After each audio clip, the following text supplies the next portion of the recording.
உங்கள் ராசிநாதனை மகரத்திற்கு இந்த மாதம் மிகப்பெரிய சிறப்புகள் இருக்குது. 12 ராசிக்கு இல்லாத சிறப்பு மகர ராசிக்காக இப்போது வரப்போகுது. 8ஆம் அதிபதி வலிமையாக இருந்தால் எதிர்பாராத அதிர்ஷ்டங்க. அது ஒரு மிகப்பெரிய முன்னேற்றத்தை கொடுக்கக்கூடிய ஒரு அமைப்பு. இந்த பிற்பகுதி அமைப்புகள் மிகப்பெரிய அளவில் கை கொடுக்கக்கூடிய தன்மை வியாபார பெருமக்களுக்கும் சரி, நிம்மதியாக நல்லா இருக்கக்கூடிய அமைப்புகள் உண்டுங்க. கடந்த கால கஷ்டங்களிலிருந்து அப்படியே வெளியே வந்து விட்டோம், வந்து கொண்டிருக்கிறோம் என்பதை மனதார உணரக்கூடிய மாதமாக ஆவணி மாதம் கண்டிப்பாக இருக்குங்க.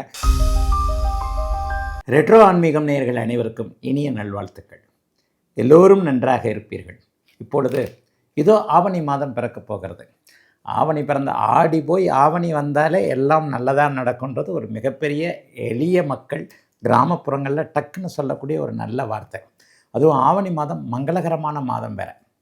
ஒரு நிச்சயார்த்தம் வைக்கிறதுக்கு, ஒரு திருமணம் வைக்கிறதுக்கு, இந்த வருடத்தின் ஏன்னா இந்த மங்களகரமான மாதம்னு எதை சொல்கிறோம், ஏன் சொல்கிறோம் அப்படின்னு சொன்னால், ஒளி தரக்கூடிய சூரியன் ஆவணி மாதத்தில் ஆட்சி என்கின்ற ஒரு நல்ல நிலையை அடைகின்ற காரணத்தினால், பூமி ஒரு நல்ல விதமான ஒளி அமைப்பை பெறுகின்ற காரணத்தினால், இந்த ஆவணி மாதம் மங்களகரமான அத்தனை நிகழ்வுகளுக்கும் பெரிய அளவில் கை கொடுக்கக்கூடிய மாதமாக இப்போது அமைஞ்சிருக்குதுங்க. பெரிய இது வரைக்குமே தாமதமான திருமண அமைப்புகள் கண்டிப்பாக ஆவணி மாதத்தில் தான் நடக்கும். ஏதாவது ஒரு நிச்சயார்த்தம் வைப்போம், திருமணமே வைப்போம், இந்த மாதிரியான அமைப்புகள் உண்டுங்க. ஆவணி மாதம் முழுவதும் பார்த்திங்கன்னா சூரியன் ஆட்சியாக இருப்பார். இந்த மாதாந்திர கிரகங்களை நான் ரெட்ரோ ஆன்மீகம் சேனலில் நிறைய தடவை சொல்லியிருக்கிறேன். மாதாந்திர பலன்கள் என்பது அந்த வருடாந்திர கோள்கள் அல்லாமல் செவ்வாய், சூரியன், சுக்கிரன், புதன் ஆகிய 4 கிரகங்களுடைய இயக்கங்களை வைத்து சொல்லப்படுகின்ற ஒன்று. சூரியன் இந்த மாதம் முழுவதும் சிம்மத்தில் ஆட்சியாக இருப்பது என்பது மிகப்பெரிய ஒரு கொடுப்பினையான அமைப்பு. சூரியனை யோகர்களாக கொண்டவர்கள் இந்த மாதம் முழுவதுமே ஒரு செழிப்பான ஒரு பொருளாதார முன்னேற்றம். போன மாதம்தான் கஷ்டப்பட்டேங்க, ஆடி மாதம் எனக்கு நல்லாவே இல்லை, அதை விட ஆனி மாதம் சுத்தமாக என்னை போட்டு உலுக்கி எடுத்துருச்சு, இந்த ஆவணியாவது நல்ல காலம் பிறக்காதா என்று இருப்பவர்களுக்கு உண்மையிலேயே ஒரு நல்ல காலம் பிறக்குதுங்க அப்படின்றத ஒரு தெம்பாக சொல்லக்கூடிய அமைப்புகள் கண்டிப்பாக உண்டு. இப்போது 12 ராசிகளுக்கும் இந்த ஆவணி மாதம் எப்படி இருக்குன்றதை பார்த்துடலாங்க. மகர ராசிக்காரர்களுக்கு மிகச்சிறப்பான நல்ல மாதமாக இந்த மாதம் அமையும். 8ஆம் அதிபதி 8ஆம் வீட்டிலேயே ஆட்சியாக இருக்கிறார். 8ஆம் அதிபதி சாதகமற்ற தன்மைகளை கொடுக்கக்கூடியவர். அவர் அங்கே ஆட்சியாக இருக்கும்போது என்னங்க நடக்கும், அப்படிலாம் எதுவும் நடந்துராதே அப்படின்னு பார்த்தீங்கன்னா, உங்கள் ராசிநாதனை மகரத்திற்கு இந்த மாதம் மிகப்பெரிய சிறப்புகள் இருக்குது. 12 ராசிக்கு இல்லாத சிறப்பு மகர ராசிக்காக இப்போது வரப்போகுது. என்னன்னா, இந்த மாதத்தின் பெரும்பகுதி நாட்கள் குருவும் சுக்கிரனும் உங்கள் ராசியை பார்த்துக்கிட்டு இருக்காங்க. வேறு 12 ராசிக்காரில் எந்த ராசிக்காரர்களுக்கும் இந்த தொடர்புகள் கிடையாது.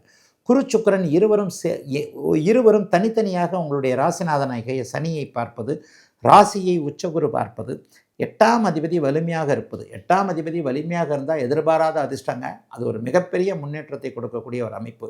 எதிர்பாராத அதிர்ஷ்டம் எந்த பக்கம் இருக்கும் அப்படின்னு சொன்னால், பயணங்கள் மூலமாக இருக்கும், பிற இடங்களுக்கு போகிறதன் மூலமாக இருக்கும்.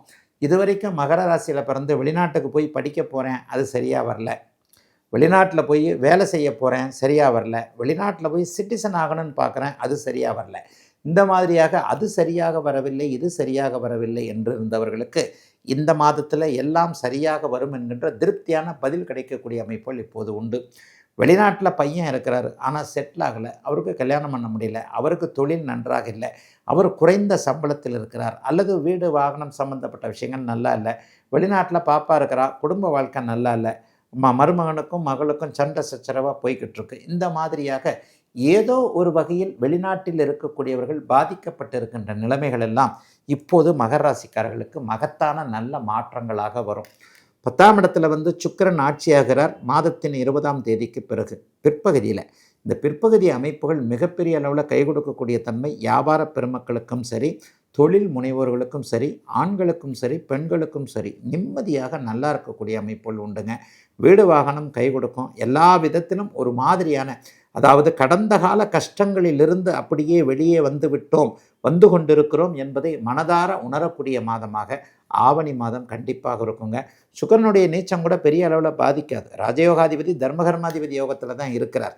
10 9ஆம் இடத்துல நீச்சமாகிறது. மாத இறுதியில் நீச்சபங்க ராஜயோகத்தை அடைவது என்பது கணிதம் சார்ந்த கணக்கு வழக்கு அக்கௌண்ட் போன்ற துறைகளில் இருக்கக்கூடியவர்களுக்கு மிகப்பெரிய முன்னேற்றத்தை இப்போது சாஃப்ட்வேரில் இருக்கக்கூடியவர்களுக்கு ப்ரொமோஷன்லாம் கிடைக்க போகுது, நல்ல சம்பளம் வரப்போகுது, வேலையை விட்டுலாமா தாராளமாக விட்டுட்டு தொழில் ஆரம்பிக்கலாம், வியாபார பெருமக்களுக்கு நல்ல மாற்றம் இருக்கும். எதிலும் ஒரு முன்னேற்றம் அருமையாக இப்போது கண்டிப்பாக மகர ராசிக்காரர்களுக்கு உண்டு. கௌரவம் கிடைக்கும். அந்தஸ்து கௌரவம் உயரக்கூடிய அமைப்புகள் இப்போது கண்டிப்பாக மகர ராசிக்காரர்கள் அனைவருக்குமே இருக்கின்றன. எதிலும் மிகப்பெரிய முன்னேற்றம், நன்மைகளை கிட்டத்தட்ட ஒரு 50 வயதுக்கு மேற்பட்டவர்கள் எல்லாருமே நல்லபடியாக எதிர்பார்க்கலாம். இளைஞர்களுக்கும் எல்லாம் நிறைவாக கிடைக்கக்கூடிய நல்ல மாதங்க இந்த மாதம். இந்த மாதம் ஏதாவது முக்கியமான பயிற்சிகள் இருக்கிறதா? இந்த ஆவணி மாதம் முழுவதும் செவ்வாய் ஒரே வீட்டிலேயே, மிதுன வீட்டிலேயே இருக்கிறார். அவர் எந்த நேரத்திலையும் பயிற்சி ஆக மாட்டார். ஆனால் சிறு கோள்கள் 20-25 நாட்களுக்கு ஒரு முறை மாறக்கூடிய புதனும் சுக்கிரனும் பெயர்ந்தே ஆவார்கள். புதன் இந்த தடவை 3 இடங்களுக்கு வருவார். முதல்ல கொஞ்ச நாள் கடகத்தில் இருப்பார், அதற்கப்புறம் சிம்மத்தில் சூரியன் கூடவே இருப்பார். அதற்கப்புறம் ஆவணி மாதத்தின் இறுதி பகுதியில் பார்த்தீங்கன்னா புதன் உச்சம் என்கின்ற அருமையான அமைப்பை அடைவார். புதன் எப்போவுமே உச்சம் அடைந்தாலே இந்த கல்வித்துறை, கணினித்துறை, கணக்கு வழக்கு, அக்கௌண்ட் போன்ற அமைப்புகள், அறிவால் பிழைக்கக்கூடிய சில புத்திசாலித்தனத்தால் பிழைக்கக்கூடிய தொழில்களை செய்யக்கூடியவர்கள் எல்லாருக்குமே மிகப்பெரிய நல்ல முன்னேற்றம் கண்டிப்பாக இந்த ஆவணி மாதங்களில் கண்டிப்பாக உண்டு. ஆகவே ஆவணி மாதம் எதிர்பார்ப்புகளுடன் கூடிய மாதமாகவே சில துறையினருக்கு கண்டிப்பாக இருக்கும்.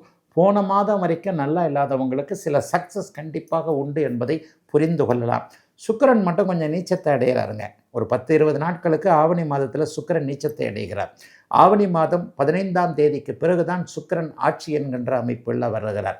ஆக பெண்கள் சார்ந்த விஷயங்களில் முதல் 15 நாட்களுக்கு ஏதாவது கொஞ்சம் தடைகள் அமைந்து, பெண்கள் சார்ந்த விஷயம்னு கூட மட்டும் சொல்ல மாட்டேன், ட்ராவல்ஸ் நடத்துகிறவங்க, உணவு தொழில் நடத்துகிறவங்க, டெக்ஸ்டைல்ஸ் நடத்துகிறவங்க, பெண்கள் அதிகம் வேலை செய்யக்கூடிய நிறுவனங்களை நடத்தக்கூடியவர்கள் எல்லாருக்குமே முதல் 15 நாட்களுக்கு சுக்கிரனுடைய நீச்சத்தின் காரணமாக கொஞ்சம் ஒரு மாதிரி தடைகள் இருப்பது போல தோன்றினாலும் கூட ஆவணி மாதம் 15ஆம் தேதி பிற்பகுதிக்கு பிறகு சுக்கிரன் அப்படியே ஆட்சி என்கின்ற அருமையான அமைப்புக்கு வந்துடுறாரு.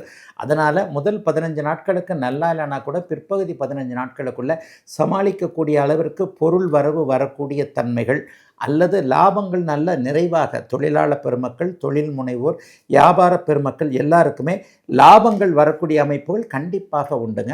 எதைக்கும் கவலைப்பட தேவையில்லாத ஒரு நல்ல மாதமாகவே அமைஞ்சிருக்கு. ஏதாவது குறிப்பிட்ட சில விஷயங்கள் இருக்கா அப்படின்னு பார்த்தீங்கன்னா, சனி பகவானை உச்சகுருவும் சுக்கிரனும் பார்ப்பது என்பது சனியினால் கொஞ்சம் கடுமையான கெட்ட பலன்கள் நடந்து கொண்டிருக்கக்கூடிய சிலருக்கு அதை அப்படியே அடக்கி வைக்கக்கூடிய அமைப்பு. குரு பகவான் உச்சமாக இருக்கிறார். ராகு கேதுக்கள் நிலைத்த அமைப்பிலே இருக்கிறாங்க. டிசம்பர் மாதம் தான் அவங்க மாறுறாங்க. சனிக்கு இந்த மாதத்தின் பெரும்பகுதி நாட்கள் குரு சுக்கிர தொடர்புகள் இருப்பதால் சனினால் கஷ்டப்பட்டுக்கிட்டு இருக்கிறவங்க, எனக்கு ஜென்மச்சனி நடக்குது, எனக்கு 7.5 சனி நடக்குது, எனக்கு அர்த்தாஷ்டம சனி நடக்குது, எனக்கு கண்டகச்சனி நடக்குது, எனக்கு அஷ்டமச்சனி நடக்குது, இந்த மாதிரியாக சனியினால் கொஞ்சம் ஒரு மாதிரியான அவஸ்தைகளை அடைந்து கொண்டிருப்பவர்களுக்கு கூட சனி தரக்கூடிய தொல்லைகளை கட்டுப்படுத்தி வைக்கக்கூடிய நிலைமைகள் ஆவணி மாதத்தில் இருக்குதுங்க. அதனால் பெரும்பகுதி நன்மைகள் நடக்கக்கூடிய அமைப்பு தான் ஆவணி மாதத்தில் இருக்குது. சூரியன் கேதுவோடு சேர்ந்தாலும் கூட ராகுவோடு சேர்வதைப் போல ஒரு துன்பங்களை கொடுக்க மாட்டார் என்பதால் பெரிதும் எதிர்பார்க்கக்கூடிய அமைப்புகளில்தான் அமைந்திருக்குதுங்க இந்த ஆவணி மாதம் எல்லா துறையினருக்கும்.